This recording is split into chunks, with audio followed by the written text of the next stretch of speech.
Glória a Deus, amém, igreja. Cumprimento a amada igreja capaz de ser essa noite, amém. Vamos nos colocar de pé, fazer uma oração, agradecer ao Senhor mais uma vez por essa oportunidade rica e maravilhosa que Ele nos concede nessa noite. Vamos orar ao Senhor.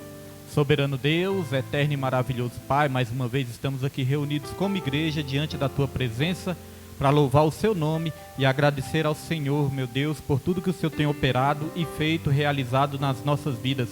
Queremos agradecer por quem o Senhor é e queremos apresentar aqui as nossas vidas e apresentar esse estudo bíblico nas Suas mãos. Que venha ser feito tudo de acordo com a Tua vontade, porque é o Senhor que sabe o melhor para a Tua igreja. Que Seu Espírito Santo venha nos inspirar nessa noite. Abençoe aqui cada criança, abençoe os jovens, abençoe aqui cada varão, varoa que se encontra aqui neste lugar. Os irmãos que irão também, meu Deus, assistir aí pela live, que o Senhor possa estar indo de encontro a cada lar, a cada família. Que o Senhor venha nos ensinar nessa noite um pouco mais da Tua palavra e que nós venhamos sair daqui edificados, meu Deus, abençoados pelo ensino da Tua palavra, meu Pai. Meu Deus, se tem alguém ainda se direcionando para este local, que o Senhor possa trazer em paz, trazer em segurança, livrar de todo mal e que todo impedimento seja repreendido neste momento, porque tudo isso é para a glória e honra do Seu nome, e assim nós te agradecemos, em nome de Jesus, amém e graças a Deus. Amém, irmãos? Glória a Deus. Irmãos, já pode se sentar e abrir na lição número 7. Estamos estudando nesse trimestre, terceiro trimestre de 2021, o plano de Deus para Israel em meio à infidelidade da nação, as correções e os ensinamentos divinos no período dos reis de Israel.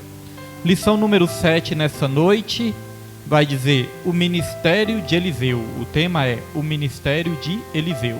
Então vamos continuar, né? Semana passada nós estudamos sobre Elias e sobre Eliseu, e hoje nós vamos continuar aqui no profeta Eliseu. Texto áureo está lá em 2 Reis, capítulo 3, versículo 11. 2 Reis, capítulo 3, versículo 11. Texto áureo vai dizer: E disse Josafá: Não há aqui algum profeta do Senhor para que consultemos ao Senhor por ele? Então respondeu um dos servos do rei de Israel e disse: Aqui está Eliseu, filho de Safate, que deitava água sobre as mãos de Elias. Verdade prática: Deus usou e ainda usa seus servos para realizar milagres. Basta ter fé e confiança no Senhor, que Ele opera maravilhas. Vamos para a leitura bíblica em classe, né, que é um pouco grande. Então nós já vamos sem perda de tempo para a leitura bíblica em classe. Está lá em 2 Reis, capítulo 3, versículo 5, versículo 9 até o 11, versículo 14 até o 18, capítulo 4, versículo 1 até o 7, versículo 38 ao 41. O Pedro vai estar colocando aí e todos nós vamos acompanhar aqui na revista e vamos prestar bastante atenção para a gente não se perder aqui nesse ensino. Pode colocar, Pedro. Sucedeu, porém, que morrendo Acabe, se revoltou o rei dos Moabitas contra o rei de Israel. E partiu o rei de Israel e o rei de Judá e o rei de Edom, e andaram rodeando com uma marcha de 7 dias, e o exército e o gado que os seguia não tinham água.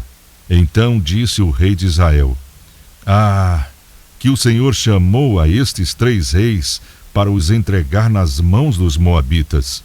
E disse Josafá: Não há aqui algum profeta do Senhor para que consultemos ao Senhor por ele?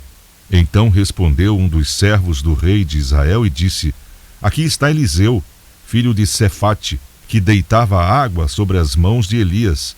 E disse Eliseu: Vive o Senhor dos exércitos, em cuja presença estou, que, se eu não respeitasse a presença de Josafá, rei de Judá, não olharia para ti, nem te veria. Ora, pois, trazei-me um tangedor. E sucedeu que, tangendo o tangedor, veio sobre ele a mão do Senhor. E disse: Assim diz o Senhor: Fazei neste vale muitas covas. Porque assim diz o Senhor: Não vereis vento e não vereis chuva. Todavia, este vale se encherá de tanta água, que bebereis vós e o vosso gado e os vossos animais. E ainda isto é pouco aos olhos do Senhor. Também entregará ele os moabitas nas vossas mãos. E uma mulher das mulheres dos filhos dos profetas clamou a Eliseu, dizendo: Meu marido, teu servo, morreu, e tu sabes que o teu servo temia o Senhor. E veio o credor a levar-me os meus 2 filhos para serem servos. E Eliseu lhe disse: Que te hei de eu fazer? Declara-me que é que tens em casa. E ela disse: Tua serva não tem nada em casa, senão uma botija de azeite. Então disse ele: Vai, pede para ti vasos emprestados a todos os teus vizinhos, vasos vazios, não poucos. Então, entra e fecha a porta sobre ti e sobre teus filhos, e deita o azeite em todos aqueles vasos, e põe à parte o que estiver cheio. Partiu, pois, dele e fechou a porta sobre si e sobre seus filhos. E eles lhes traziam os vasos, e ela os enchia. E sucedeu que, cheios que foram os vasos, disse a seu filho: Traze-me ainda um vaso. Porém ele lhe disse: Não há mais vaso nenhum. Então o azeite parou. Então veio ela e o fez saber ao homem de Deus. E disse ele: Vai, vende o azeite e paga a tua dívida, e tu e teus filhos vivei do resto. E voltando Eliseu a Gilgal, havia fome naquela terra, e os filhos dos profetas estavam assentados na sua presença. E disse ao seu moço: Põe a panela grande ao lume, e faze um caldo de ervas para os filhos dos profetas. Então um saiu ao campo para apanhar ervas, e achou uma parra brava, e colheu dela a sua capa cheia de coloquintidas, e veio e os cortou na panela do caldo, porque as não conheciam. Assim tiraram de comer para os homens, e sucedeu que, comendo eles daquele caldo, clamaram e disseram: Homem de Deus, a morte na panela. Não puderam comer. Porém, ele disse: Trazei, pois, farinha, e deitai-a na panela. E disse: Tirai de comer para o povo. Então não havia mal nenhum na panela. Amém, glória a Deus. Então, irmãos, a importância, de nós estarmos lendo, acompanhando o 2º livro de Reis. Já estudamos sobre o 1º livro de Reis, agora nós já estamos no 2º livro de Reis, capítulo 3. Então, sempre recomendamos que os irmãos ficam lendo em casa, para que quando chegar aqui, os irmãos já saberem do que se trata a lição. Então, só para dar uma resumida aqui, nós vamos relatar hoje, vamos estudar sobre 3 milagres. 3 milagres a qual Deus usou Eliseu para operar. Um dos milagres, foi escrito aqui, foi relatado aqui logo no começo, um dos milagres é um milagre onde Eliseu, através ali do poder de Deus, ele providencia ali água para os 3 reis. 3 reis ali entraram em batalha contra os moabitas. O rei de Israel entrou nessa batalha, o rei de Judá, Josafá, e o rei de Edom. Os 3 se juntaram para combater contra os moabitas. E ali, quando eles estavam ali peregrinando pelo deserto para combater contra os moabitas, acabou a água dos homens, do exército, e também a água dos animais. E ali eles começaram a procurar por um profeta. Eles perguntaram: não existe aqui algum profeta? E aí Josafá se lembrou de Eliseu. Foram consultar Eliseu, e ali Eliseu não queria nem atender eles, só atendeu por causa de Josafá. E ali Eliseu profetizou que Deus iria mandar água para aquele exército e também para os animais, e que eles iriam vencer os moabitas. Esse foi um dos milagres que Eliseu foi usado. O outro milagre é o milagre da multiplicação do azeite, da viúva ali. Todos já conhecem isso aí. E o último milagre é a morte na panela. Até o final da revista, até o final dessa lição, nós vamos entender melhor esses 3 milagres. Então vamos aqui, continuar. O objetivo geral dessa lição: destacar alguns dos milagres de Eliseu como confirmação de seu ministério profético. Objetivos específicos: evidenciar que o Senhor zela por seu povo, demonstrar a fé e a confiança da viúva de Serepta, sinalizar o ato de fé de Eliseu. Aí eu vou ler aqui interagindo com o professor, um pedacinho aqui que diz assim, ó. Nesta lição, percebemos através das ações e comportamentos de Eliseu o quanto é importante conciliar no cumprimento do ministério divino bondade e firmeza. O sucessor de Elias era enérgico e contundente quando precisava, porém compassivo e presto com os que sofriam ou necessitavam de ajuda. Olha, irmãos, o que está escrito aqui. Nós temos que conciliar no ministério que Deus tem nas nossas vidas, conciliar duas coisas, bondade e firmeza. No momento de ser firmes, nós temos que ser firmes. Mas nós não podemos deixar também, né, de exercer o fruto do Espírito, que é o também bondade, né? Compadecer dos necessitados, compadecer dos oprimidos. Foi assim com Eliseu. Eliseu, quando precisava ser firme ali para os reis que estavam desobedecendo a Deus, Eliseu, quando precisava também ser firmes à nação desviada, né, ao povo desviado, ele era firme, ele exortava. Mas também, quando a viúva estava precisando ali de provisão, ele era o quê? Bondoso. É assim o ministério nas nossas vidas, né? Quando precisamos ser firmes, nós somos firmes. Mas nós não podemos desprezar, irmãos, que os necessitados precisam da nossa ajuda e nós temos que ter um coração bondoso. É aquilo que nós sempre falamos, né, irmãos? Muitas vezes dá a impressão que para a pessoa mostrar bondade para os outros, né, tem que ficar falando só aquilo que vai agradar, muitas vezes ali até mesmo bajular a pessoa, adular. E isso não é ser bondoso, né? Isso na verdade é ser, muitas das vezes até, né, usar ali um artifício para a gente conseguir algo que a gente quer, algo que a gente deseja. Porque, irmãos, a bondade está aliada com a verdade, né? O amor está aliado com a verdade. Quem ama fala a verdade, mas a verdade tem que ser dita com amor, né? Então a pessoa bondosa também, muitas vezes a pessoa bondosa, ela vai ser dura também. Por quê? Para evitar, né, da outra pessoa ali, irmãos, cair, né?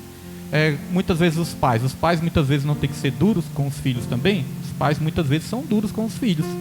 Mas isso significa que os pais não amam os filhos? Não, né? Pelo contrário. Isso significa que os pais amam muito os filhos, né? Quem é? Ah, tá.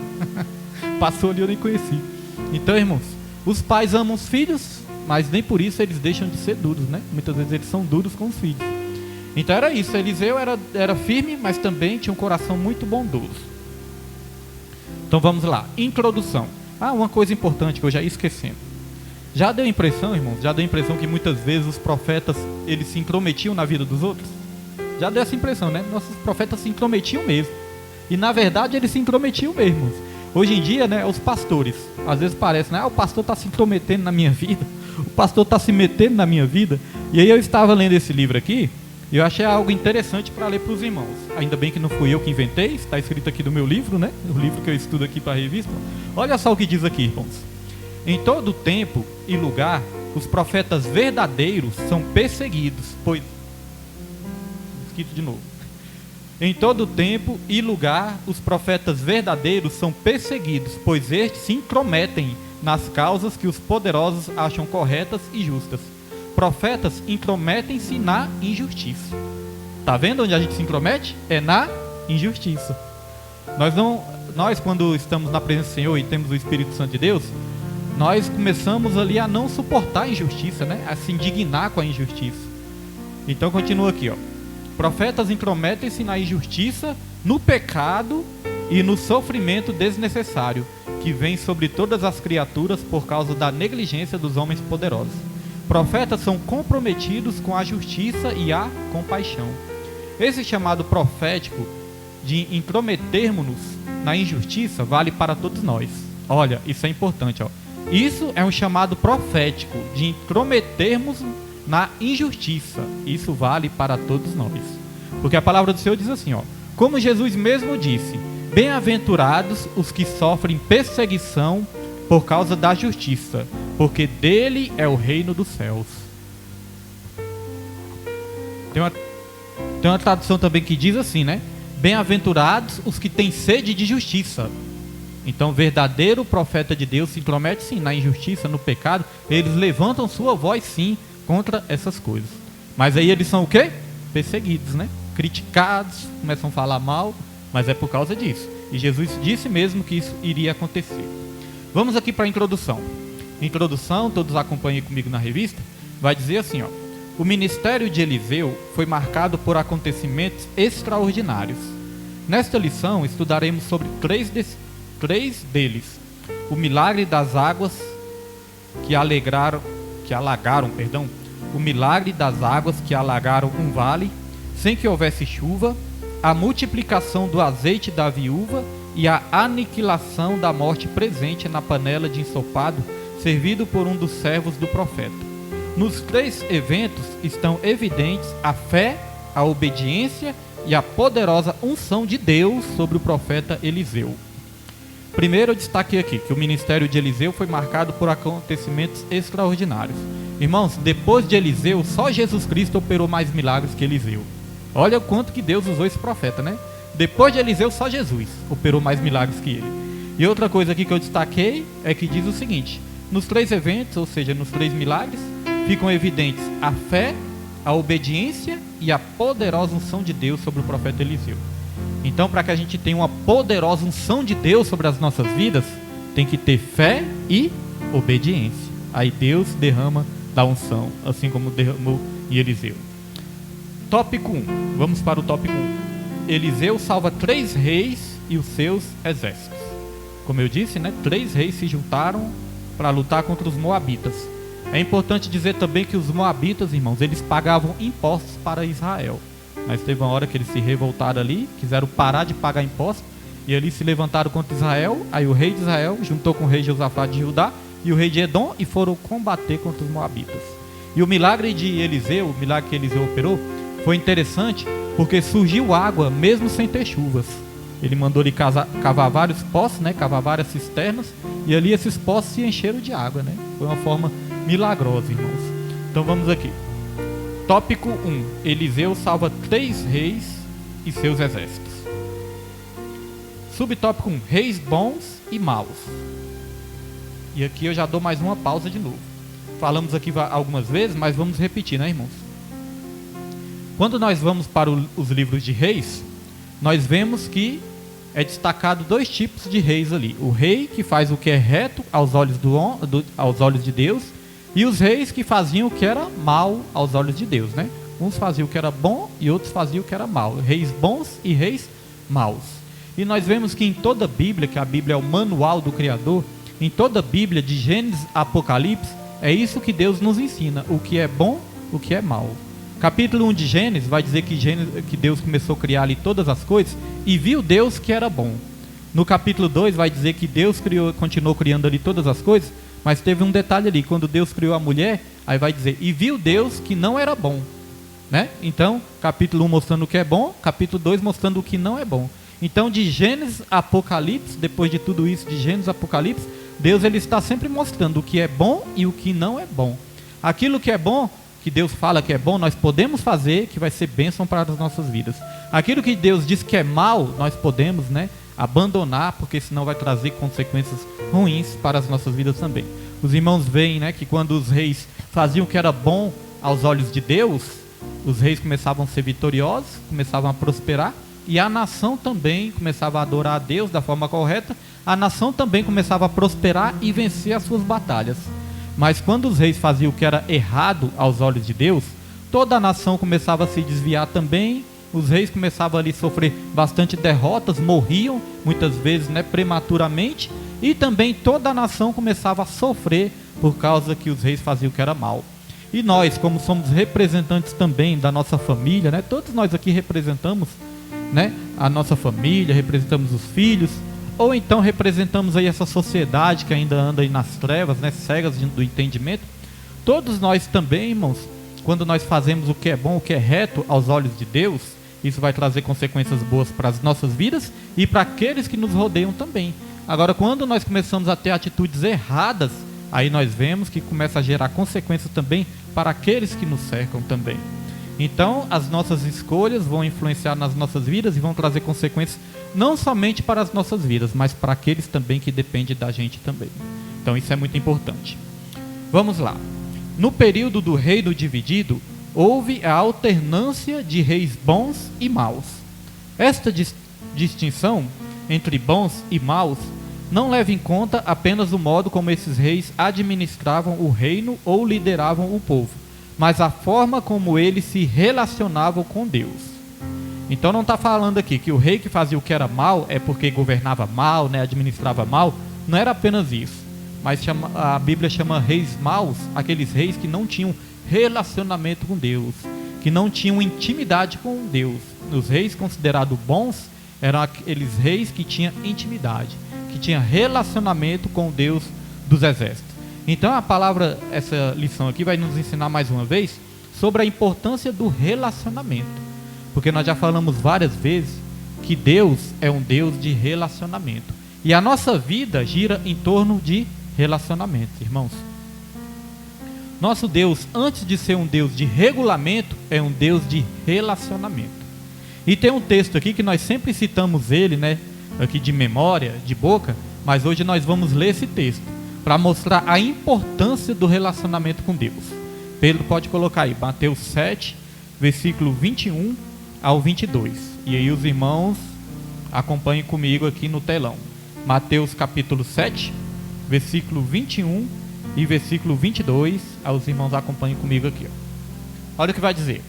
Nem todo o que me diz Senhor, Senhor, entrará no reino dos céus, mas aquele que faz a vontade do meu Pai que está nos céus.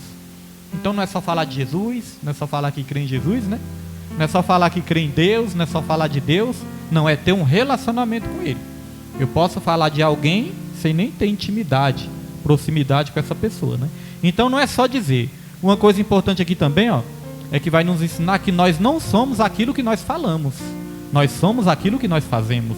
Olha só, nem todo que me diz, ou seja, aquele que fala, né? Senhor, Senhor, entrará no reino dos céus, mas aquele que faz. Então não é só dizer, é falar, é fazer, perdão. Versículo 22, coloca aí, Pedro. Muitos me dirão naquele dia, Senhor, Senhor, não profetizamos nós em teu nome? Dom de profecia. E em teu nome não expulsamos demônios? E em teu nome não fizemos muitas maravilhas? Até dons de maravilhas tem ali, né? Autoridade para expulsar demônio. Versículo 23. 23, Pedro. Oi? Bota aí o 23. Era até o 22 mesmo? Não, 23. Então aqui, irmãos, vemos dons de profecias, dons de maravilhas, né? Então nós vemos que as pessoas, muitas vezes as pessoas têm até dons, até têm autoridade, mas às vezes vai faltar o quê? A intimidade, o relacionamento. Por isso que eu digo, ó, dons se torna até um perigo. Se nós não tivermos um relacionamento com Deus, os dons se tornam até um perigo. Porque às vezes as pessoas têm dons, né, e acham que está ali sendo aprovada por Deus. Não, Deus está me usando. Irmão, ser usado não é sinal de ser aprovado. Tem muita gente que é usada, mas não é aprovada. Saul, ele foi usado para vencer várias batalhas lá, mas no final ele foi o quê? Reprovado por Deus. Então olha só o perigo, né? Então aqui, ó, 23. Então, Jesus dizendo aqui, ó, então lhe direi abertamente, nunca vos conheci, apartai-vos de mim, vós que praticais a iniquidade. Só até aí, Pedro. Então olha só, irmãos, Jesus vai dizer abertamente, apartai-vos de mim, vós que praticais a iniquidade. É importante dizer o que é iniquidade, né? Porque muitas vezes nós não sabemos a diferença do pecado para a iniquidade. Na verdade, pecado e iniquidade, né, são basicamente a mesma coisa. Só que a iniquidade é aquele pecado, irmãos, que a pessoa comete sem arrependimento. É aquele pecado deliberado, é a prática do pecado, é aquele pecado recorrente. Pessoa que está sempre praticando o pecado. Então isso é iniquidade. Porque até mesmo nós cristãos, nós que entregamos nossa vida para Jesus, até mesmo os santos pecam. Pecam ou não pecam? A Bíblia fala que aquele que disser que não tem pecado, né, se faz de mentiroso. Então os santos também pecam. Só que os santos, irmãos, o certo, né, é não praticar a iniquidade, é não viver na iniquidade, aquele pecado recorrente. É o pecado consciente, se é arrependimento e recorrente. Isso é iniquidade. O ímpio pratica a impiedade, o santo, ele pratica a justiça, né? A diferença é essa. Então Jesus vai falar abertamente para aquele povo, cheio de dons, né? Mas Jesus vai falar, ó, apartai-vos de mim, porque vocês nunca quiseram um relacionamento comigo. Vocês nunca tiveram uma intimidade comigo, eu nem vos conheço. Porque conhecer na Bíblia significa relacionamento íntimo. Já dei esse exemplo aqui várias vezes, mas é sempre bom lembrar. A Bíblia vai dizer lá em Gênesis que Adão conheceu Eva e eles tiveram filhos. Olha, Adão conheceu Eva e eles tiveram filhos. Esse conhecer na Bíblia é no sentido de relacionamento íntimo. Teve uma relação íntima. Então nós temos que ter essa relação íntima com o nosso Deus, né? Temos que ter um relacionamento com Deus. Não adianta apenas ter dons, não adianta apenas pregar, louvar, né? Ser usado por Deus aqui, se não cultivarmos um relacionamento com o nosso Deus. Então vamos lá. E esse versículo é um versículo assim muito sério, né? Quando a gente lê esse versículo assim, é para dar um temor mesmo, né? Nos irmãos, em todos nós.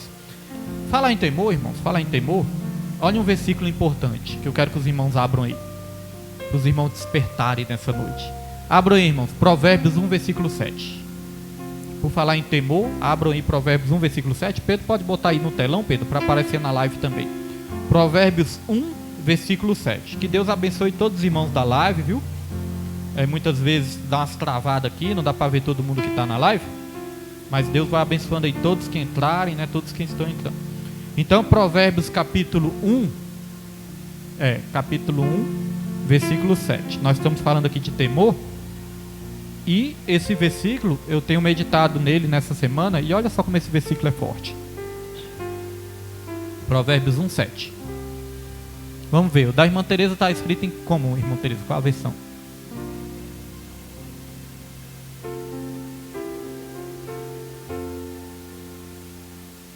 Glória a Deus.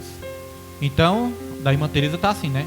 O temor do Senhor é o princípio da ciência, mas os loucos desprezam o ensino. Que está aí? Os loucos desprezam a sabedoria e a disciplina e a instrução. Quem está diferente aí, irmãos? Mesma coisa? Mesma coisa? E a do irmão Roberto, está diferente?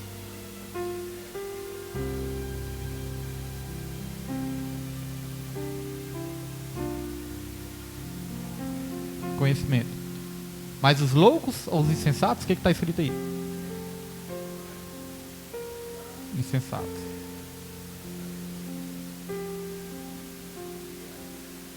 E a disciplina.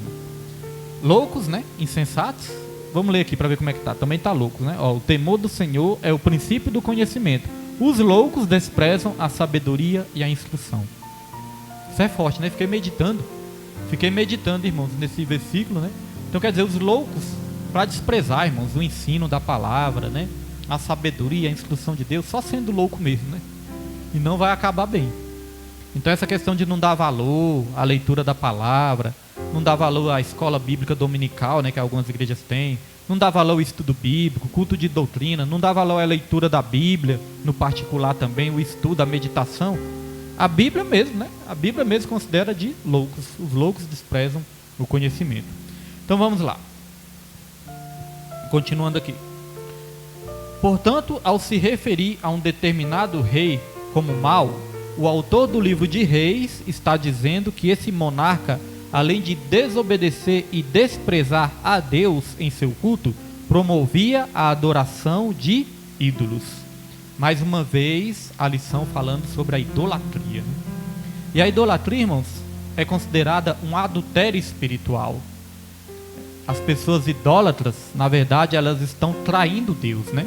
É um adultério espiritual.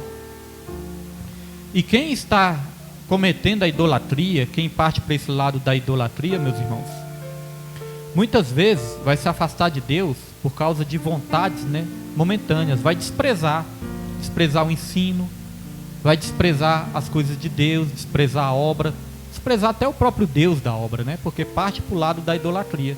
E nós já falamos aqui que existem vários tipos de idolatrias, não apenas adorar a imagem. Uma das idolatrias que eu percebo assim que mais acontece na humanidade, uma das idolatrias que mais acontece, que o ser humano mais pratica, é idolatrar a si mesmo. Como assim, pastor William? Idolatrar suas próprias vontades. Colocar suas vontades acima da vontade de Deus. As suas vontades, muitas vezes as cobiças. Muitas vezes, irmãos, até o nosso próprio entendimento nós colocamos acima da instrução de Deus. Como assim, pastor? Quando nós tomamos decisões sem consultar a Deus, quando nós tomamos decisões por nós mesmos, não, é assim que vai ser, é assim que eu quero, é assim que tem que ser, é assim que eu acho que tem que ser. Aí nós estamos nos apoiando no nosso próprio entendimento. Então nós estamos idolatrando, irmãos, o nosso próprio eu. É assim que eu acho, é assim que eu quero, e é assim que tem que ser. Isso é um tipo de idolatria. E aí tomar decisões sem consultar a Deus, né? Fazer escolhas sem consultar a Deus. Até mesmo as nossas conquistas que nós temos nessa terra, irmãos, tem que ser abençoadas por Deus, senão viram uma maldição, né? Então escolher o caminho a seguir sem consultar a Deus, isso é um tipo de idolatria, é o ser humano adorando a si mesmo, idolatrando a si mesmo. Existe algo que está desviando muito também o povo da presença do Senhor, que se chama humanismo. Existe o relativismo e existe também o humanismo. Relativismo é achar que tudo é relativo. Às vezes a gente prega a palavra, a gente mostra a verdade através da palavra, aí a pessoa pode rebater, né? Falar assim, não, mas isso aí é relativo. O que é verdade para você pode não ser verdade para mim, tudo isso é relativo. Se a gente fala sobre o pecado, né? Os cristãos falam sobre o pecado. Aí a pessoa muitas vezes que não professa a mesma fé, fala, mas esse negócio de pecado é relativo. Aquilo que é errado para você, pode não ser errado para mim. Aquilo que você considera errado, para mim, pode não ser errado. Você tem a sua verdade e eu tenho a minha verdade. Isso é o relativismo, isso vem direto do reino das trevas. Porque o relativismo prega que não existe uma verdade absoluta. Mas nós sabemos que a Bíblia ensina que existe a verdade absoluta. E a verdade absoluta, a verdade que nunca falha, é Jesus. Jesus disse, eu sou o caminho, eu sou a verdade e eu sou a vida. A verdade absoluta é a palavra de Deus que nunca falha. A palavra de Deus, ela é infalível e inerrante. Ela não erra e ela nunca falha, irmãos. Então é a verdade absoluta. Aquilo que a Bíblia condena, diz que é errado, é porque é errado mesmo. Não adianta rebater, não adianta brigar, né, irmãos? Certa vez, eu gosto sempre de lembrar disso, Pilatos, quando estava ali com Jesus, até falei esses dias na live, né? Eu gosto dessa passagem. Quando Jesus estava ali frente a frente com Pilatos ali tinha autoridade para soltar Jesus, libertar Jesus, ou mandar matar Jesus, né? Aí Jesus falou algo para Pilatos. Jesus falou assim, ó, os que são da verdade, ouvem a minha voz. Porque Pilatos estava querendo saber ali mais sobre Jesus, quem Jesus era realmente. Aí Jesus falou, ó, os que são da verdade, ouvem a minha voz. Aí Pilatos olhou para Jesus e falou, verdade? O que é a verdade? Ele estava querendo dizer isso, né? Verdade? Não existe verdade, a verdade é relativa. O que é a verdade? Então notem que ele estava frente a frente com a verdade, mas não reconheceu a verdade. Ele estava frente a frente com a verdade, mas ele desprezou a verdade. É isso que acontece nessa geração de hoje. Está frente a frente com a verdade, sendo pregada aí aos quatro cantos do mundo, mas não reconhece a verdade. Está frente a frente com a verdade, mas despreza a verdade. E não só no mundo, muitas vezes dentro da igreja também, pessoas desprezando a verdade, né? Ficando com raiva, fechando o coração para isso aqui, ó, para a verdade. Aquela palavra lá não gostei. Não gostei, mas é a verdade. Gostando ou não, não vai deixar de ser verdade. A verdade não vai deixar de ser verdade, irmãos. Não vai depender, né, se a gente gosta ou se não gosta. A verdade sempre vai ser verdade. Ela não vai deixar de ser verdade só porque nós não gostamos. Ela vai continuar sendo a verdade. Certa vez eu li uma frase nas redes sociais que dizia assim, ó, a Bíblia contém algo que os homens detestam. Né? A verdade. A Bíblia contém algo que os homens detestam. A verdade. Aí de repente a gente até fala, de repente eu posso falar assim, eu, pastor William, de repente eu falo, não, eu não detesto a verdade. Mas irmãos, quando alguém chega pra mim e fala a verdade na minha cara, não dá aquele negócio no coração? Como é que vem falar isso comigo? É porque o homem detesta a verdade. O homem detesta ser confrontado. Mas irmãos, mesmo que entristeça, mesmo que às vezes causa raiva, né? Mas é isso que vai nos salvar, nos curar, nos edificar, nos libertar. É isso que vai nos levar para a glória. É a verdade de Deus. Então Pilatos não reconheceu e desprezou a verdade. E como eu já falei aqui, alguns estudiosos dizem que Pilatos, antes dele morrer, ele ficou meio pinel. Ele ficou meio louco, ficou meio paranoico. Porque quando ele colocou ali Jesus diante da multidão, para a multidão escolher, ele colocou ali Jesus e Barrabás, né? Para a multidão escolher. A multidão escolheu Barrabás, né? Aí ele falou, então eu lavo minhas mãos, como se não tivesse nada a ver com aquilo, né? Então eu lavo minhas mãos. E engraçado que a esposa dele teve até um sonho, falando, né? Ó, tive um sonho com esse homem aí, é bom não mexer com esse homem não matar ele. Até alertou ele. Então note que a esposa dele era uma pessoa só. Só que ele deixou de ouvir uma pessoa e ouviu a multidão, para mostrar que nem sempre a voz do povo é a voz de Deus. Não é verdade, irmão? Essa hora, a voz do povo é a voz de Deus. Não, irmãos, o mundo jaz no maligno. A voz do povo aí está sendo a voz do inimigo, né? Que o inimigo sopra ali na mente das pessoas. Então Pilatos deixou de ouvir, né, a esposa dele. A esposa dele representava o que? A minoria. Os cristãos hoje em dia, né, os crentes, não são a maioria. A Bíblia fala que existem dois caminhos, o caminho largo e o caminho estreito. A maioria está indo para onde? Para o caminho largo. E a minoria para o caminho estreito. Pilatos deixou de ouvir a minoria e ouviu a maioria. E Pilatos escolheu errado. Por que muitos estão escolhendo errado? Estão ouvindo a maioria e desprezando a minoria que estão pregando a verdade. Porque é a minoria que prega a verdade, não é a maioria. Então vai dizer que Pilatos morreu ali, e antes dele morrer, ele estava todo minuto lavando as mãos. Toda hora ele lavava as mãos. Ficou meio pneu, né? Ficou meio traumatizado com aquele negócio, com aquilo que aconteceu. Então é isso que acontece, irmãos. Quem despreza a verdade, quem não reconhece e despreza a verdade, não vai ter um bom final, né? Vai ter um final triste.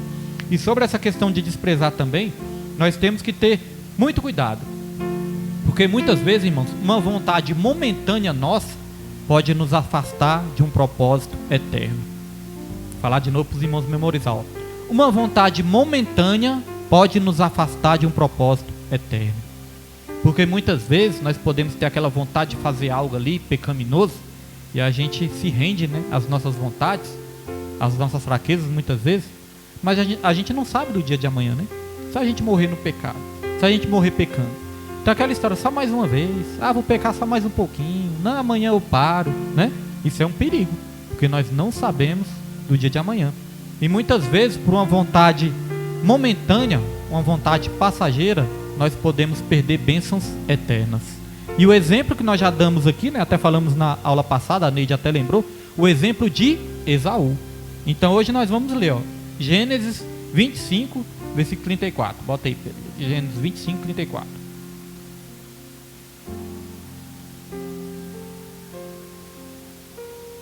Olha só esse texto como é forte também.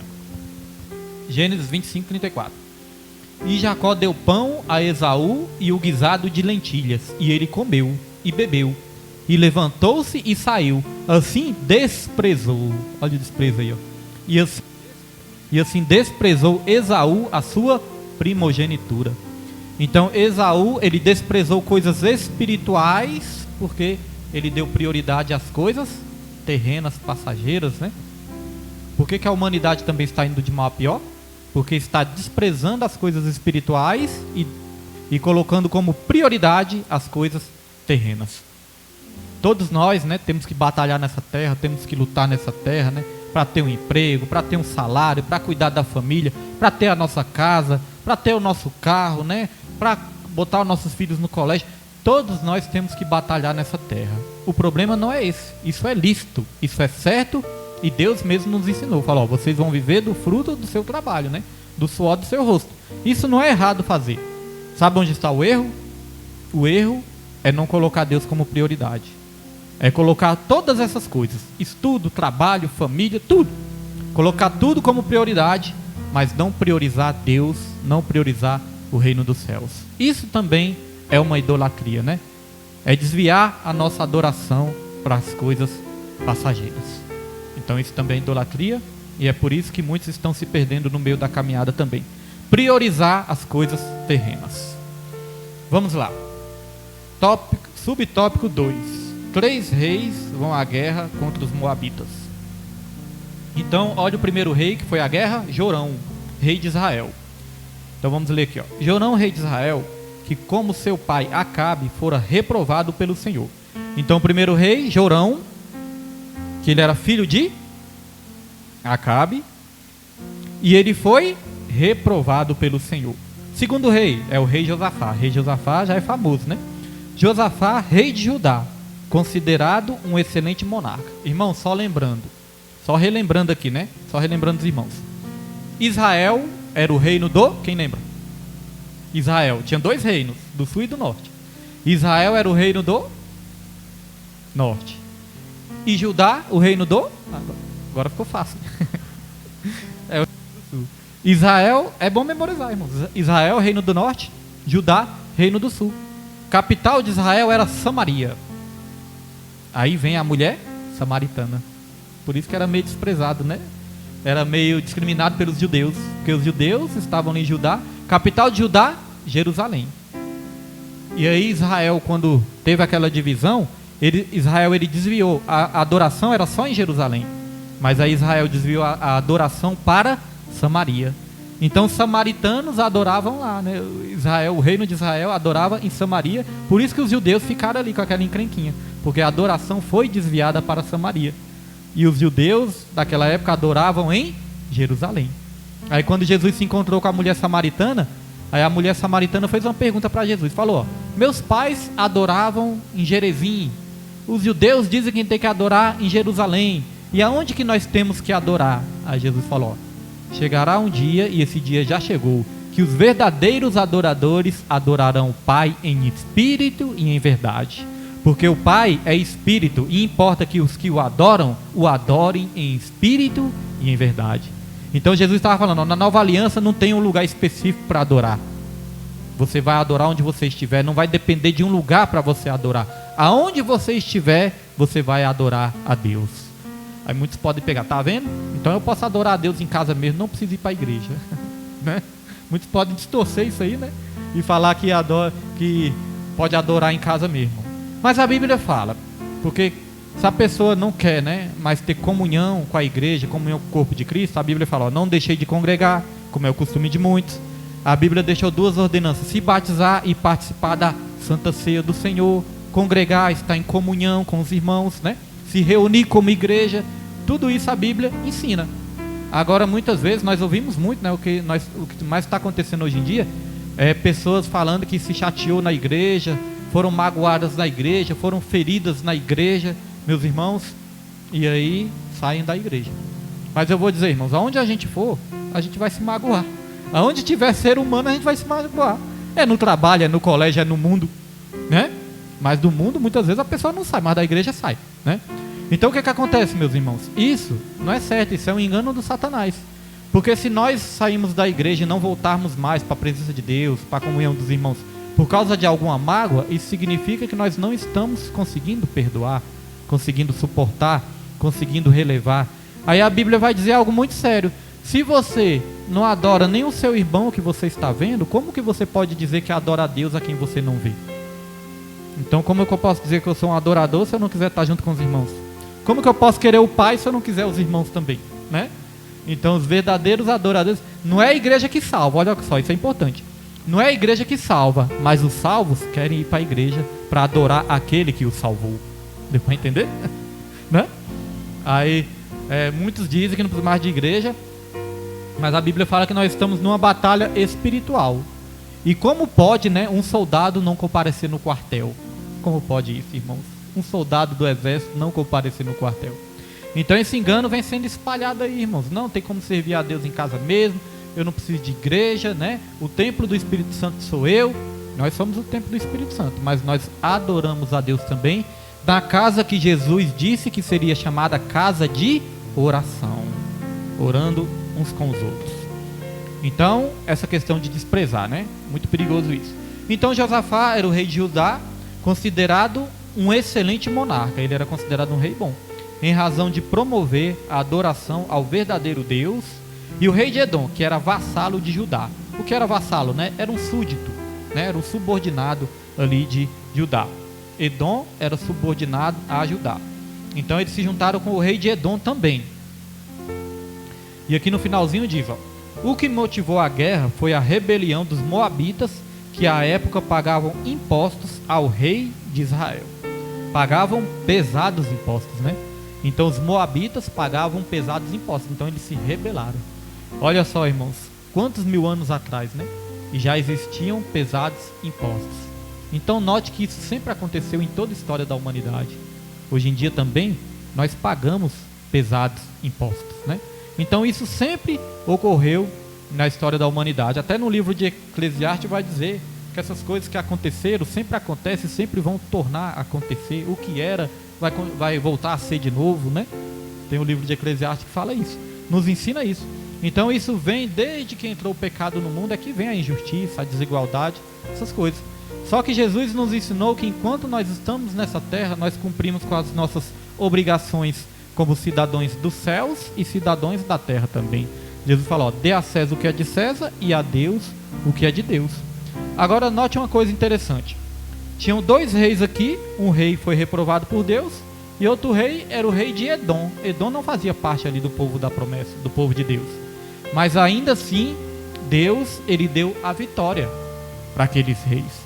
E por que Deus deu a vitória? Josafá era um homem fiel. No meio de 3 reis, Josafá era o único fiel a Deus. E por causa de um fiel, Deus deu a vitória para aquele povo ali, irmãos. É assim também nas nossas vidas, irmãos. Por causa de uma pessoa fiel, Deus ele pode nos dar a vitória. Às vezes uma pessoa fiel na empresa, Deus abençoa a empresa. Às vezes uma pessoa fiel na família, Deus começa a dar livramento ali para toda a família, né? Então, por causa de um fiel, irmãos, muitas pessoas também podem ser ali abençoadas e livradas, né? Aonde tiver um fiel também. Vamos lá, subtópico 3. Essa questão de fiel lembra também de Abraão. Abraão, quando questionou a Deus, Deus falou ali que ia destruir Sodoma e Gomorra. Aí Abraão começou a questionar a Deus, falou, Senhor, mas o Senhor vai destruir toda a cidade? Por causa de alguns que são infiéis, o Senhor vai destruir toda a cidade? Aí quando Deus falou assim, ó, aí Abraão perguntou, né? E se tiver 50 fiéis lá, o Senhor vai destruir? Aí Deus falou, Abraão, se tiver 50 fiéis, eu não destruo a cidade. Então note, né? Por causa de um fiel, Deus pode dar livramento. Aí Abraão viu que não tinha. E se tiver 30 fiéis? Foi diminuindo. Se tiver 30 fiéis, eu não destruo. Aí foi diminuindo. E se tiver 10 fiéis? Se tiver 10 fiéis, eu não destruo, né? Então nós vemos que o princípio é esse. Por causa, né, de um fiel, Deus pode dar livramento a toda a família. Então não vamos deixar de ser fiéis, irmãos, que enquanto isso Deus trabalha na nossa família também. Vamos lá, subtópico 3. A predição de Elias se cumpriu.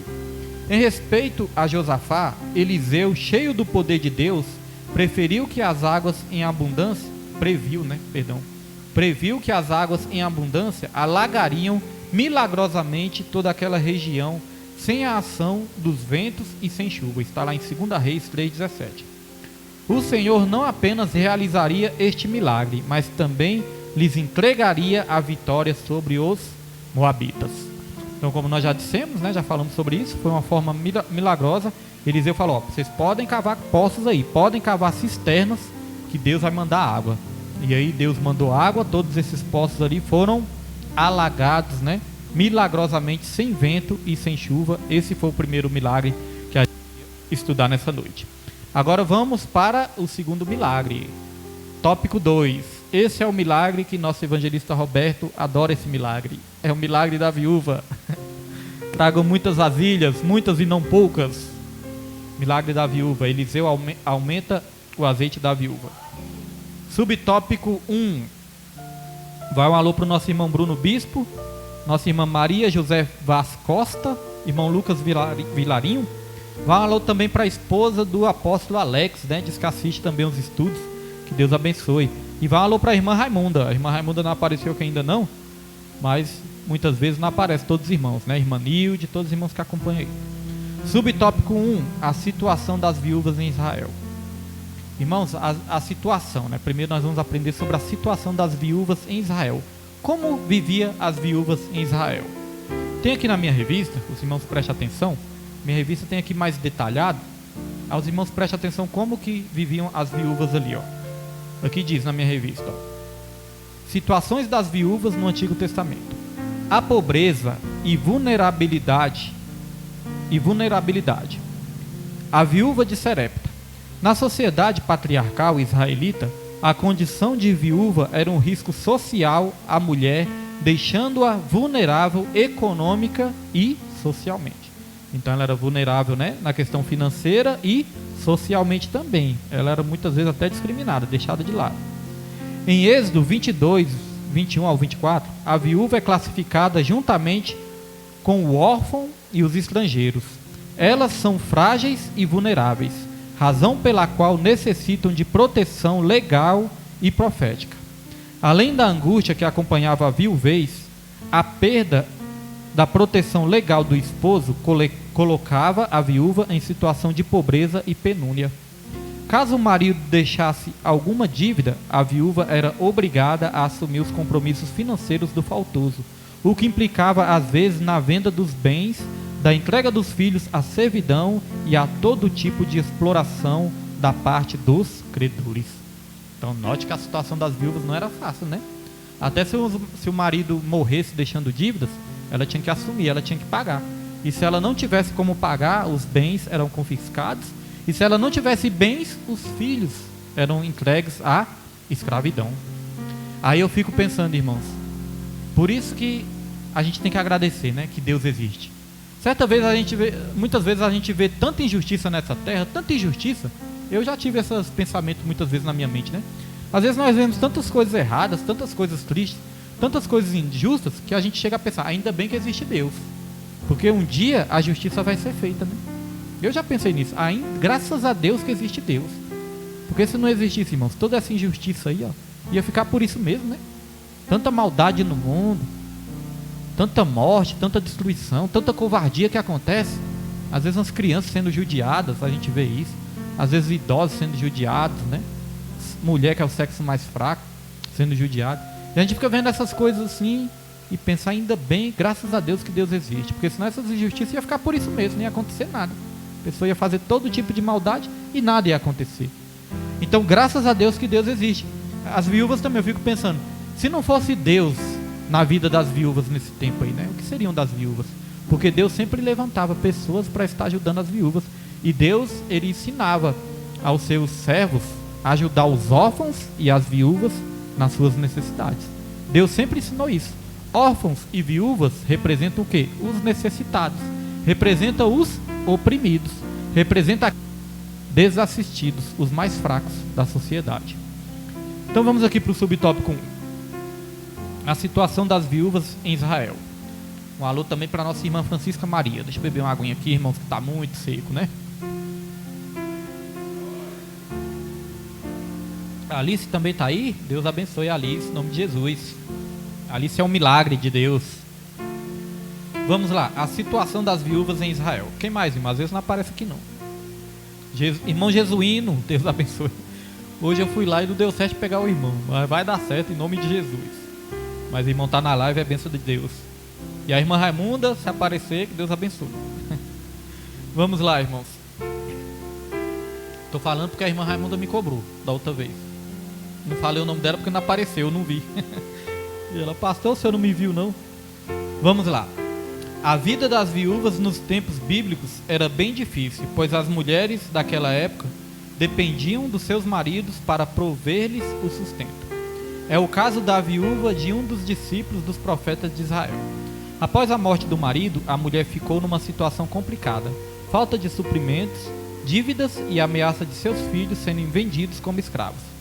Deus ouviu o clamor daquela viúva e supriu as suas necessidades. Olha, irmãos, Deus ouviu o clamor daquela viúva e supriu as suas necessidades. Então a situação dessa viúva era isso. O marido dela tinha morrido, né? E o marido dela era um discípulo de Deus. Era um dos profetas, né? Era um discípulo de Deus. Então o marido morreu, ela ficou numa situação difícil e ela viu chegou o momento de até perder os seus filhos, né? O seu filho.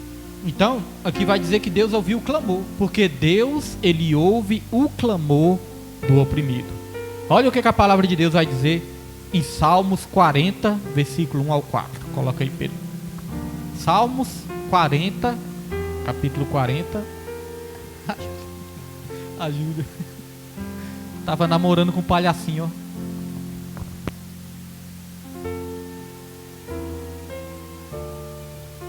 Salmos 40, versículo 1 ao 4. Vamos lá, irmãos, olha só. Esperei com paciência no Senhor, e Ele se inclinou para mim e ouviu o meu clamor. Está vendo que Deus ouve o clamor? E quando Deus ouve o nosso clamor, o que Ele faz? Versículo 2, Pedro. Tirou-me do lago horrível, do encharco de lodo, pôs os meus pés sobre uma rocha, firmou os meus passos. Isso é interessante, né? Ele nos tira ali de terrenos escorregadios, porque lama é um negócio escorreguento. Às vezes lama pode até prender a pessoa, né? Se a pessoa cair num poço de lama, a pessoa fica presa, paralisada. É um terreno que não tem estabilidade, lama, né? Então Deus, ele nos tira da lama e ele faz o quê? Ele firma os nossos passos. Nós somos firmados na rocha, né? Versículo 3, pode colocar aí, Pedro, versículo 3. E pôs um novo cântico na minha boca, um hino ao nosso Deus. Muitos o verão e temerão e confiarão no Senhor. Ele coloca um novo cântico nas nossas bocas, né? Versículo 4, para terminar, pediu 4? Pediu. Bem-aventurado o homem que põe no Senhor a sua confiança e que não respeita os soberbos e nem se desviam para a mentira. Então Deus, ele ouve o clamor do necessitado, Deus, ele nos abençoa, mas nós não podemos nos desviar para os caminhos errados, né? Senão a maldição volta. A Bíblia fala que maldição sem causa não vem sobre as nossas vidas, mas se tiver causa, aí vem sim maldição. Vamos lá. Subtópico 2. Uma única botija de azeite foi o suficiente para Deus operar o milagre. Então aquela viúva estava precisando do milagre. Deus foi usar ali o profeta Eliseu e ela tinha apenas o quê? Uma botija de azeite. Então diz assim, ó. Após ouvir da mulher que não tinha nada além de uma vasilha de azeite, o profeta disse a ela que tomasse vasilhas emprestadas com os vizinhos e que ao entrar em casa com os filhos fechasse a porta. Daqui a pouco nós vamos falar sobre isso, sobre a questão de fechar a porta. Agora nós vamos falar sobre a questão de ter pouca coisa, né? Aqui vai dizer que a mulher diz o seguinte: eu não tenho nada além de uma vasilha de botija. Então já não era verdade que ela não tinha nada. Ela falou assim: não tenho nada, a não ser, além de uma vasilha de botija, né? A não ser uma vasilha de botija. Porque às vezes, irmãos, nós somos assim também, né? Mas eu não tenho nada, eu só tenho isso aqui é pouquinho, eu não tenho nada. A pessoa pensa assim: mas eu não tenho talento nenhum, eu tenho tão pouco talento, né? A viúva estava pensando que tinha pouco também. Às vezes meu talento é tão pouco, às vezes minha capacidade é tão pouca, às vezes minha disposição é tão pouca, eu sou tão desanimado, às vezes meu ânimo é tão pouco. Mas irmãos, é só entregar esse pouco nas mãos de Deus, que Deus tem o poder de transformar o pouco em muito. Às vezes a pessoa fala, né? Tem muito isso. Nós trabalhamos ali na rádio, o evangelista Roberto também. Às vezes a pessoa está o tempo todo falando: tô fraco, tô com poucas forças. Entregue essas poucas forças nas mãos de Deus, que Deus, ele vai fortalecer. É o Salmos 27, versículo 14, né? Numa versão que eu gosto muito, que diz assim, ó: espera, pois, no Senhor, esforça-te e ele fortalecerá o seu coração. Espera, pois, no Senhor. Então olha só, esforça-te e ele fortalecerá. Então é necessário um esforço nosso, né? A gente dá o primeiro passo para que Deus, ele possa nos fortalecer. É necessário também uma atitude nossa. É isso que nós vamos aprender no final dessa lição, que Deus, ele sempre pode realizar milagres, mas ele conta também com a vontade humana, com a participação humana também, para que o milagre aconteça nas nossas vidas. Então muitas vezes nós pensamos que nós temos pouco, aí não fazemos nada para Deus, não colocamos esse pouco nas mãos de Deus, aí não tem multiplicação. Mas eu tenho tão pouco talento que eu não vou fazer a obra de Deus. Aí não tem multiplicação. Como é que vai multiplicar os talentos? Aquele que enterrou o talento, né? O talento multiplicou? Não, né? Ficou enterrado. Mas aquele que tinha 2 talentos, aí o talento multiplicou, né? Confiou em Deus, obedeceu a Deus, o talento multiplicou. O que tinha 5 talentos, o talento multiplicou também. Então, para ter multiplicação nas nossas vidas, irmãos, mesmo que nós tenhamos pouco, né? Que a gente coloque nas mãos de Deus, para que haja a verdadeira multiplicação. Foi isso que a viúva fez. A viúva obedeceu, confiou. E olha só o que acontece aqui, ó. A ordem era derramar em cada vasilha disponível o pouco de azeite que possuía e pô-las à parte à medida que ficassem cheias. Lá em Zacarias 4, versículo 10 também, vai dizer que nós não podemos desprezar as coisas pequenas. Zacarias 4, 10. Nós não podemos desprezar as coisas pequenas. Então diz assim: oi? Alguém perguntou? Zacarias 4, 10. Então, irmãos, olha só, continuando aqui. E foi justamente o que ela fez. Quando acabaram as vasilhas, o azeite cessou.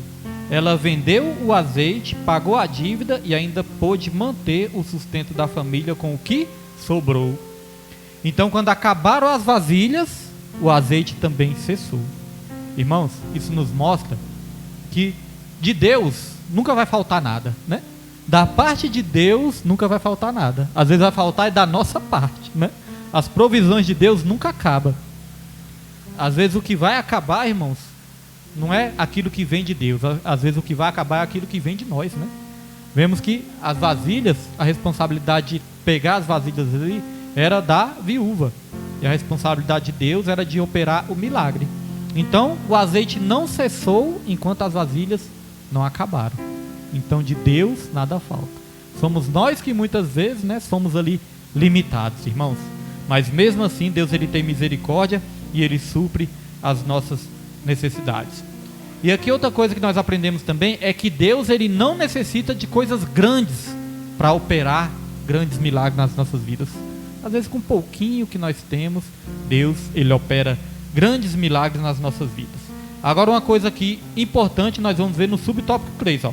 Fé, obediência e família unida. Olha, irmãos, fé, obediência e família unida. Um dos requisitos também para que o milagre de Deus chegue nas nossas vidas é isso: é fé, é obediência e união. A bênção de Deus está nisso, na fé, na obediência e na união. Seja na família, no trabalho, na sociedade, na igreja. Deus ele está falando muito isso ultimamente nas últimas aulas, né? Nas últimas pregações também. Que Deus ele ordena a vida e a bênção para sempre é na união, irmãos. Perceba, né? Que as pessoas assim mais desunidas são as pessoas que estão assim mais fracas espiritualmente. As pessoas que menos se unem no corpo são as pessoas mais fracas espiritualmente. Vão se enfraquecendo cada vez mais, vão desanimando cada vez mais quando vê que não tem força nem mais para voltar. Porque tem um ditado que diz que a união faz a força, né? Esse ditado não é um versículo bíblico, mas ele é bíblico, que é a união que faz a força. Irmãos, isso nós experimentamos, até mesmo assim na igreja. Quando a igreja assim tá pouca gente, né, pouquinha gente e tudo, a gente, é ou não é verdade, irmão? A gente fica assim mais desanimado. Quando os irmãos estão todos aqui, as famílias tudo aqui, a gente se alegra mais, a gente se anima mais. Aí muitas vezes nós achamos que isso é um erro, que isso é... Não é errado, irmãos, é algo que a gente sente, né? A gente quer ver, sim, os irmãos tudo unidos, a gente todo mundo unido, para o evangelismo que a gente vai. Se for só 2, 3 pessoas, a gente fica meio assim, jururu, a gente fica assim, meio desanimado. Mas quando vai todo mundo na van, aquela... Irmãos, a união traz a alegria, a união traz a força. E eu entendo que com Deus também é assim. Porque quando nós falamos, isso é importante, ó. Quando nós falamos assim, ó, Deus, ele não quer quantidade, né? Ele quer qualidade. Em certo sentido, tudo bem, irmãos, Deus ele quer qualidade. Só que a Bíblia ensina que Deus, a vontade de Deus é que todos sejam salvos, né? A Bíblia fala que a vontade de Deus é que todos sejam salvos, lá em Pedro, e cheguem ao conhecimento da verdade. Então a vontade de Deus é que tivesse quantidade também. É porque não é culpa de Deus. A Bíblia vai dizer também sobre uma parábola. A parábola que o rei representa Deus. Vai dizer que essa parábola, o rei fez uma festa, fez um banquete e mandou lhe convidar os seus súditos ali, mas ninguém queria ir. Um falou assim: eu não posso ir para a festa porque eu tenho que ir para minha fazenda. O outro: eu tenho que cuidar dos meus bois. Eu tenho que fazer, eu não posso ir. Então ninguém estava querendo ir para a festa do rei. Aí a Bíblia vai dizer que o rei mandou ali os seus empregados ir pelas ruas e pegar ali os mendigos, pegar os oprimidos, os aleijados, os necessitados e trazer eles para a festa, porque a vontade do rei é que a sua casa se enchesse. Olha, essa parábola lá em Lucas, né? Só não lembra a referência certinho. Mas fala que a vontade do rei é que sua casa ficasse cheia, se enchesse. Então note que nós temos que ter cuidado. A vontade de Deus é que tivesse quantidade, sim. A vontade de Deus é que todos estivessem na igreja, toda a nossa família, todos os nossos amigos, conhecidos, estivessem na igreja também, fossem salvos, né? É claro, com a motivação correta. Não é que Deus se impressiona com multidão, não, porque tem muita multidão que só vai atrás do milagre. Essa que é a verdade, né? Deus não se impressiona com a multidão, mas quanto mais vidas ganhadas para Deus, mais o Espírito Santo vai se alegrar. A Bíblia fala que o Espírito Santo fica alegre até quando um pecador se converte. Quando uma alma se converte, Deus já se alegra. Imagine quando milhares se convertem. A alegria de Deus, né, é maior ainda. Então, meus irmãos, fé, obediência e família unida. Vamos lá, olha só, isso aqui é importante, ó. Neste episódio da multiplicação do azeite, percebe-se que a fé e a obediência são os ingredientes necessários para que as bênçãos divinas sejam abundantes na vida de quem crê. Hebreus 11:6, né? Diz que sem fé é impossível agradar a Deus. E aqui diz, ó, às vezes o milagre que buscamos não acontece a partir de coisas extraordinárias. Basta trabalharmos com o que Deus já nos deu e exercer a fé em sua palavra.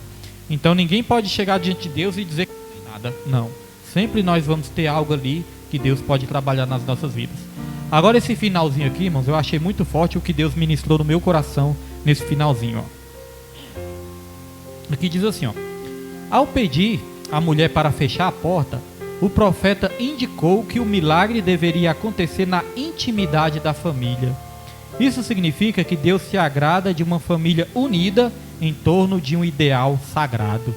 Uma família unida em torno de um ideal sagrado. Então, quando Eliseu foi operar o milagre ali, duas coisas nós vamos aprender aqui. Quando Eliseu foi operar o milagre, Eliseu mandou a viúva entrar e eles fecharam a porta. Irmãos, tem milagres que vão acontecer nas nossas famílias somente de portas fechadas. Nós temos que ter cuidado. Nós temos que ter cuidado com aquilo que nós trazemos para dentro da nossa casa. Aquilo ou quem, né, nós trazemos para dentro da nossa casa. Aquilo ou quem nós trazemos para dentro da nossa família. Nós temos que ter cuidado, irmãos. Muitas vezes nós podemos trazer maldições para dentro da nossa casa. Olha só o que diz aqui Deuteronômio 7, versículo 26. Irmãos, anotem. Os irmãos de casa também anotem, que esse versículo é muito forte. Coloca aí, Pedro. Deuteronômio 7, 26.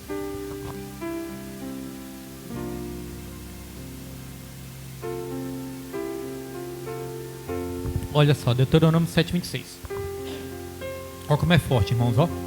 Não porás, pois, abominação em tua casa, para que não sejais anátema, ou seja, maldito, né?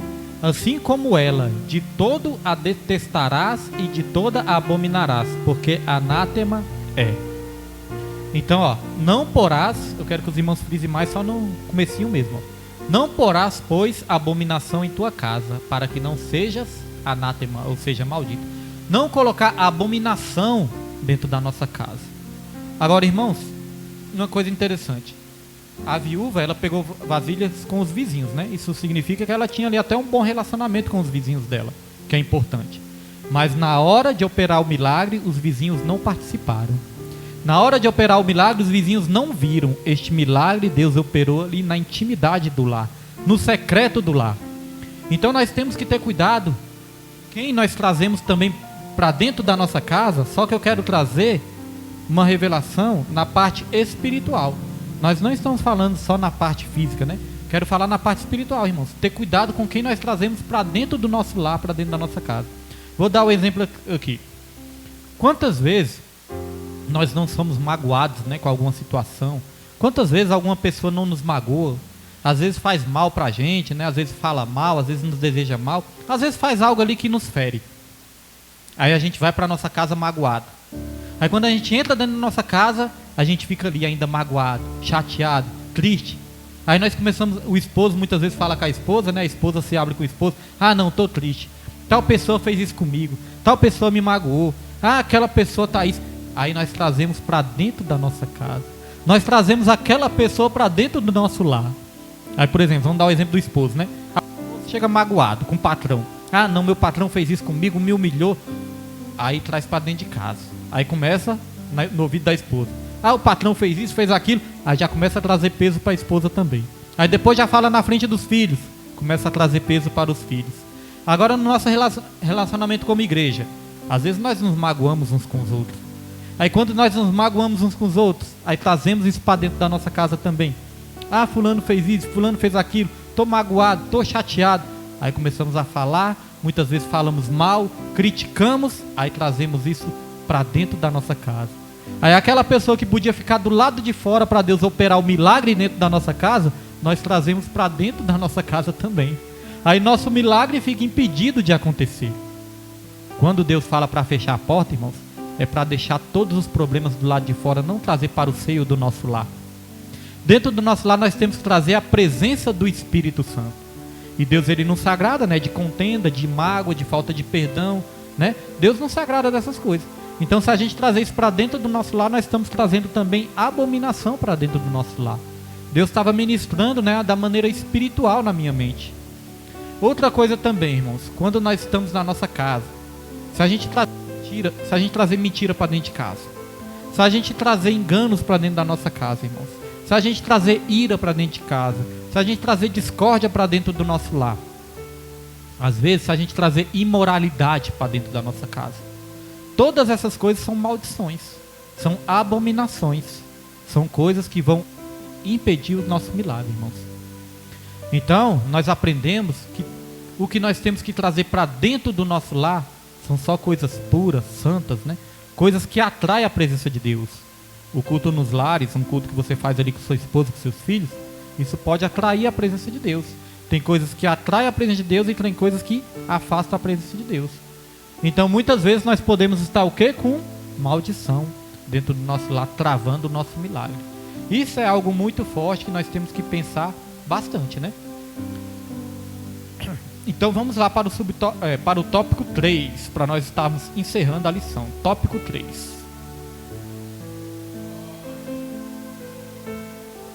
A televisão é como uma janela aberta para o mundo. Então nós temos que ter cuidado com aquilo que entra dentro do nosso lar também através da televisão. A televisão é uma janela aberta. Essa janela pode ser aberta também para que demônios entrem dentro de casa. Dependendo do que a gente vai assistir, né? Na televisão aberta, ou em filmes, ou na internet, ou em celular, pode trazer demônios para dentro de casa. Então, isso é algo muito sério. Oi? Isso. Isso. É porque antigamente não tinha um celular, né? Era as televisão, né? Não tinha tablet, não tinha computador, não tinha nada. Era mais televisão. Mas hoje em dia, igual falou, hoje a tecnologia tem de tudo. Tablet, celular, até relógio hoje em dia tem. Até relógio, você assiste vídeo em relógio, uns relógios que tem internet. Então hoje em dia, antes a janela era só televisão. Agora não, todo tipo de tecnologia pode ser uma janela também. Pode trazer bênçãos, né? Porque da mesma maneira que é uma janela para o mundo, onde você pode evangelizar e ser evangelizado, mas também pode ser uma janela para o reino das trevas também, dependendo daquilo que você vê e que você deixa entrar dentro da sua casa. Isso é muito sério. Vamos lá. Tópico 3. A morte que havia na panela. Irmãos, para terminar, né, essa questão de trazer coisas para dentro de casa, eu já percebi uma coisa.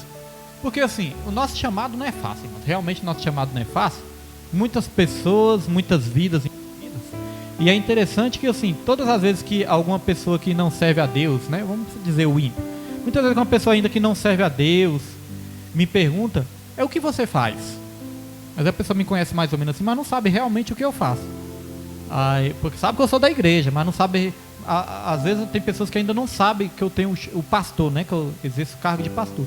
Então já teve pessoas que eu tive que falar, porque a pessoa ainda não sabia, só sabia que eu era da igreja. Eu falei, não, eu sou pastor. Aí todas as pessoas que eu falei assim que eu sou pastor, a primeira coisa que as pessoas falam é assim, ó, nossa, mas mexer com gente não é fácil. As pessoas não são nem da igreja, mas falam, mexer com gente não é fácil. Mexer com o ser humano não é fácil. Às vezes eu vou arrumar o carro na oficina, né?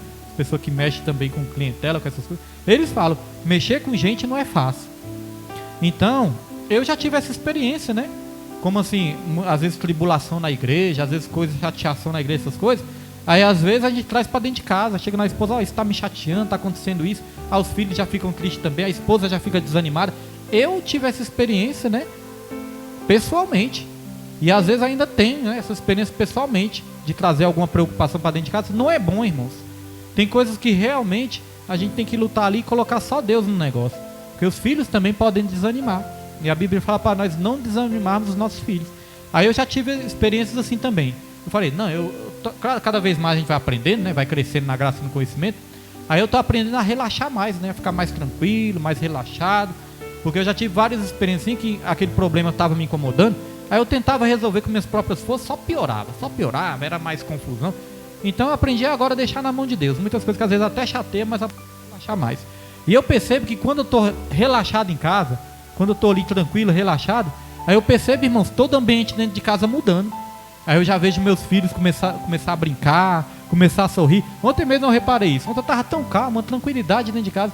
Aí eu comecei a Suzane com o Pedro. A Suzane e o Pedro é uma graça. Porque o Pedro fica assim, ó. E a Suzane. Aí fica os dois brigando. A briga deles é essa. Não sai agressão física, não sai nada, não passa disso. E a Suzane.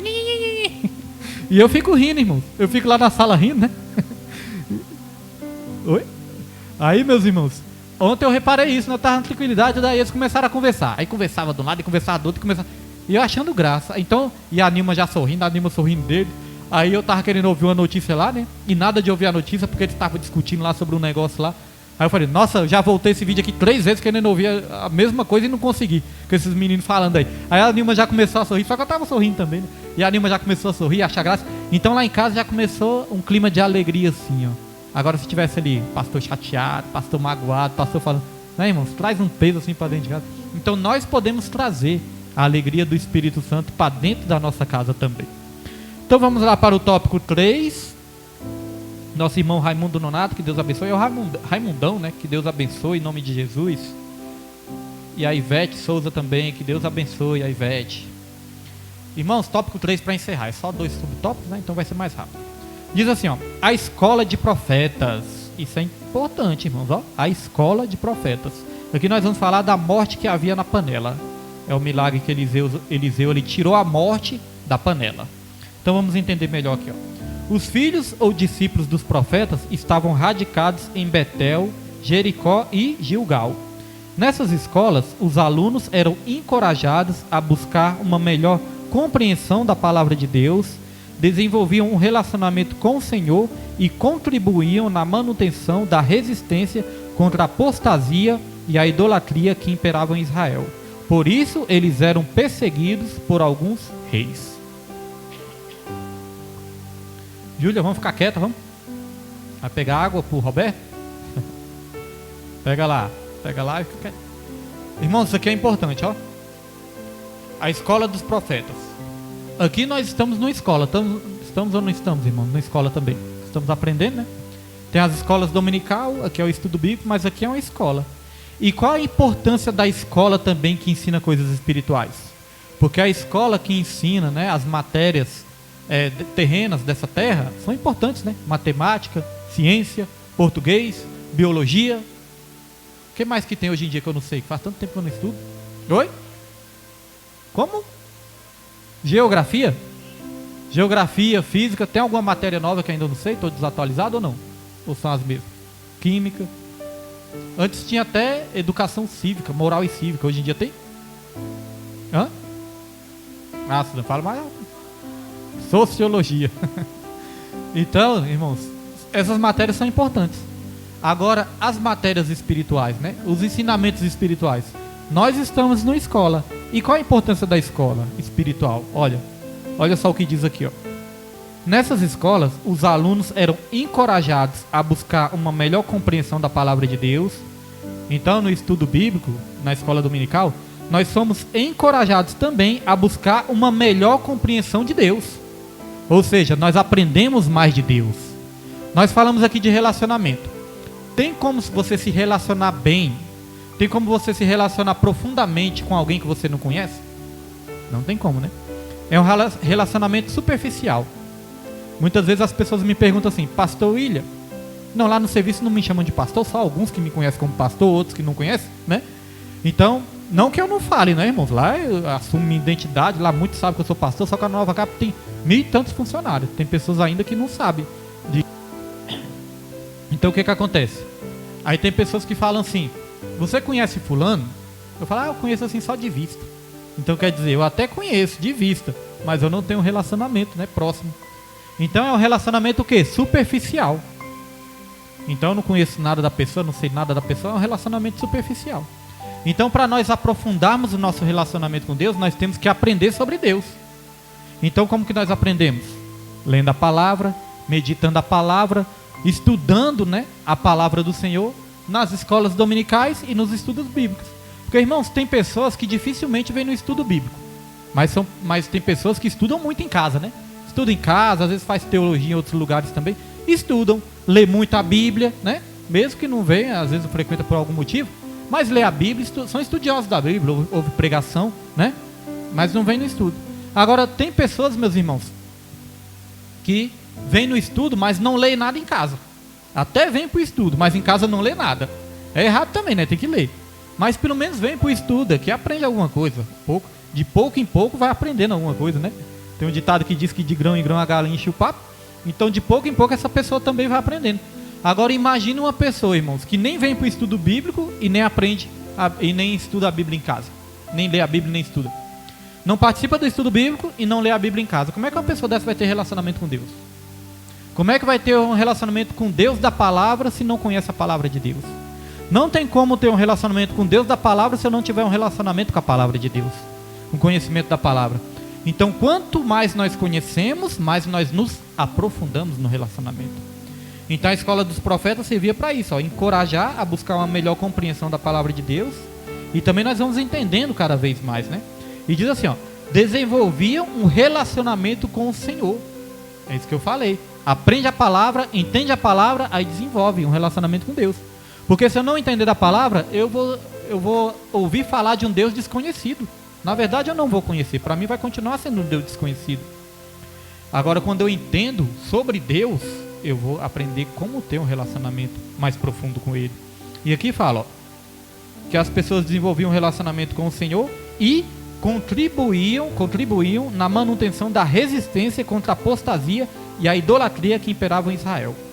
Então, irmãos, o estudo da palavra serve também para a gente resistir à apostasia e à idolatria. Duas coisas que estão levando a maioria da humanidade também para a perdição é isso. A apostasia, que é o abandono da fé, é deixar de ter fé, é deixar de crer. Tem até uma passagem em Lucas que fala: quando o Filho do Homem vier sobre a terra, porventura encontrará fé? Será que ele vai encontrar fé? Então, apostasia. E a idolatria. As pessoas aí adorando tudo quanto é tipo de coisa, menos Deus. Então, o estudo bíblico, a escola bíblica dominical, a leitura da palavra, o ensinamento da palavra, o estudo da palavra, irmãos, nos livra disso aí também. Nos livra da apostasia e nos livra da idolatria. Porque quem não conhecer, quem não aprender, irmãos, fatalmente vai cair nesses dois erros aí, nesses dois pecados. Apostasia e idolatria. A Bíblia fala que a fé vem do ouvir. E ouvir o quê? A palavra de Deus. Não é ouvir só o Jornal Nacional, né? Não é ouvir o Jornal Nacional, a novela. Malhação ainda existe? Tô por fora, Malhação ainda existe. Aí, só misericórdia, né, irmão? Então não é ouvir essas coisas. A fé vem do ouvir a palavra de Deus. Para ter fé, né? Para nós alimentarmos nossa fé, o alimento é isso aqui, a palavra do Senhor. Então vamos lá. Subtópico 2, para terminarmos: a morte na panela. Foi na escola de profetas de Gilgal que Eliseu ordenou ao seu servo que fizesse um ensopado para alimentar os discípulos. 2 Reis 4:38. Provavelmente pela falta de conhecimento sobre plantas e diante da escassez de alimentos, o rapaz pegou junto com os legumes uma espécie de pepinos silvestres que continham veneno. A comida foi servida aos homens, mas logo que a provaram gritaram: a morte na panela. Eliseu pediu um pouco de farinha, colocou no caldeirão e declarou que não havia mais perigo algum. Deus havia realizado o milagre. Outra coisa que nós vamos aprender aqui, irmãos: havia morte na escola, né? Morte na panela, mas havia morte na escola dos profetas. E por que havia morte? Esse servo, né, esse empregado, ele pegou ali algumas ervas e ele pegou uma que ele não conhecia. Aqui vai dizer que são alguns pepinos, em outras traduções diz outras ervas lá, né? Então vai dizer que ele pegou esses pepinos e esses pepinos eram venenosos. E ele colocou dentro ali do ensopado. E o ensopado virou veneno. Então fala, a morte na panela. O que isso pode nos ensinar espiritualmente? Que muitas vezes nós corremos o risco de deixar alimento envenenado entrar dentro da escola dos profetas. Entrar no nosso meio. O que é o alimento envenenado, irmãos? O alimento envenenado é a palavra de Deus distorcida. Nós vemos que o veneno entrou na escola dos profetas. A palavra de Deus distorcida é um veneno que pode entrar dentro da igreja. É um veneno que pode entrar nas escolas dominicais. É um veneno que pode entrar dentro dos estudos bíblicos. Porque tem um exemplo aqui, se eu beber esse copo cheio de água pura, não vai me fazer mal, né? Água pura, cristalina. Eu bebo esse copo cheio de água, não vai me fazer mal. Mas se nesse copo cheio de água, 99% de água, tiver 1% de veneno, pode me fazer mal e pode até me matar, dependendo do veneno. Pode até matar. Então a palavra de Deus, irmãos, tem que ser pura. Não adianta a palavra ser 99% pura, mas uma gotinha de veneno ali, as pessoas pensam que não faz nada, né? Não vai ter problema nenhum. Porque as pequenas distorções é que tem causado grandes estragos. Começa com uma pequena distorção aqui, outra distorçãozinha ali, quando vê que não, já desviou a pessoa do caminho verdadeiro da palavra. Então isso representa isso também. Comida estragada, comida envenenada que estava sendo servida aos profetas. Os falsos profetas estão servindo aí alimentos envenenados, comidas estragadas para o povo de Deus também. Mas Eliseu, como um verdadeiro profeta, como um homem de Deus, ele agiu rapidamente. Ele jogou farinha ali na panela e falou: agora vocês podem tomar à vontade aí esse caldo aí, tomar à vontade nesse ensopado aí, que não vai fazer mal. O profeta verdadeiro, ele age rapidamente quando ele vê veneno no meio do povo de Deus. Então, quando nós vemos distorção da palavra, nós temos logo que corrigir. Nós temos logo, irmãos, que bater de frente, corrigir. Eu quero até, aproveitar também, irmãos, a questão, foi ensinado aqui sobre Lilith, que foi a primeira mulher de Adão, Eu peço que os irmãos estudem sobre isso. Coloquei um vídeo lá no grupo, Fiz questão de colocar ali no grupo ali para os irmãos aprenderem mais sobre essa questão. Os irmãos que tiverem dúvida podem me perguntar, que eu já estudei sobre esse assunto. Amém?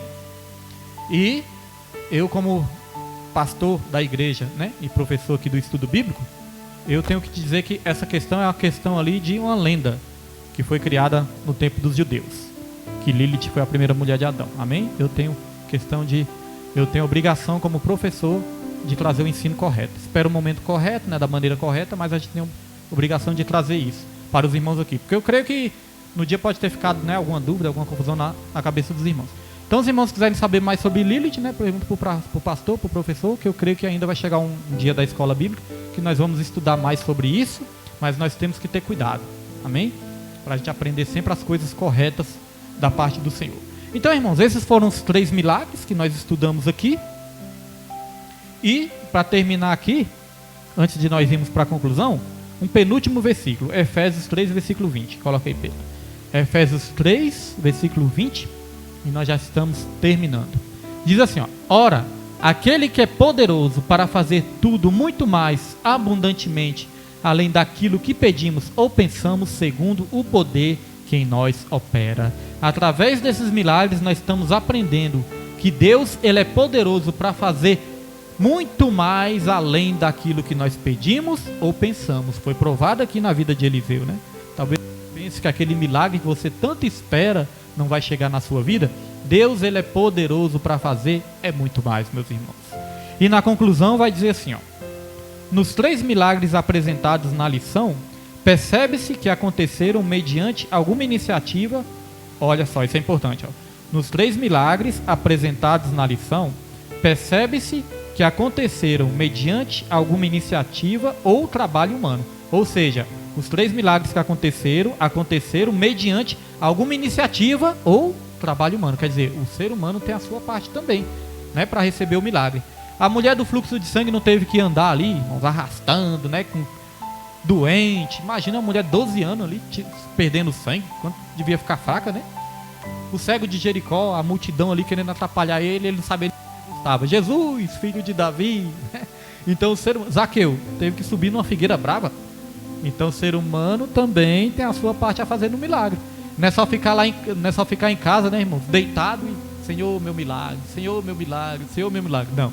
Irmãos, a Bíblia fala que quando nós estamos na presença de Deus, são as bênçãos, os milagres que seguem aqueles que creem e alcançam. A Bíblia fala também dos sinais, Aqueles sinais seguirão os que creem. Então não somos nós que vamos atrás de sinais, é os sinais que nos seguem. As bênçãos é que seguem e alcançam. Irmãos, eu creio que vários irmãos já tiveram essa experiência. Tem coisas assim que eu só penso na minha mente, nossa, ia ser bom se tivesse isso na minha vida, se eu conquistasse isso na minha vida, ia ser bom. Quando vê que não, irmãos, às vezes eu nem peço para Deus, às vezes não fica com vergonha de pedir, e não sei a vontade de Deus. Às vezes eu não peço, mas eu penso, nossa, isso ia ser bom se acontecesse na minha vida. Quando vê que não, tudo vai cooperando, acontecendo. Quando vê que não, nossa, aquilo que eu queria aconteceu. Neide? E eu penso assim, eu nem pedi, fiquei com vergonha de pedir, mas Deus foi lá e Porque as bênçãos seguem e alcançam, irmãos. Agora aqueles que desobedecem, a Bíblia fala que as maldições que seguem alcançam. Vem cá, você é meu. Então é algo perigoso, né, irmão? Então olha só, vamos continuar aí. Vou ler tudo de novo. Nos 3 milagres apresentados na lição, percebe-se que aconteceram mediante alguma iniciativa ou trabalho humano. Isso significa que os milagres operados por Deus na vida dos seus servos acontecem em cooperação com algum tipo de trabalho ou atitude humana. Deus tem compromisso com pessoas de fé, mas que também sejam operantes e diligentes. Isso é importante, ó. Deus tem compromisso com pessoas de fé, mas que também sejam operantes, ou seja, que não fiquem paradas, né? E diligentes. A Bíblia fala, ó, sejam sempre firmes e constantes, sempre abundantes na obra do Senhor, porque nenhum trabalho é vão no Senhor. 1 Coríntios 15, versículos 57 e 58.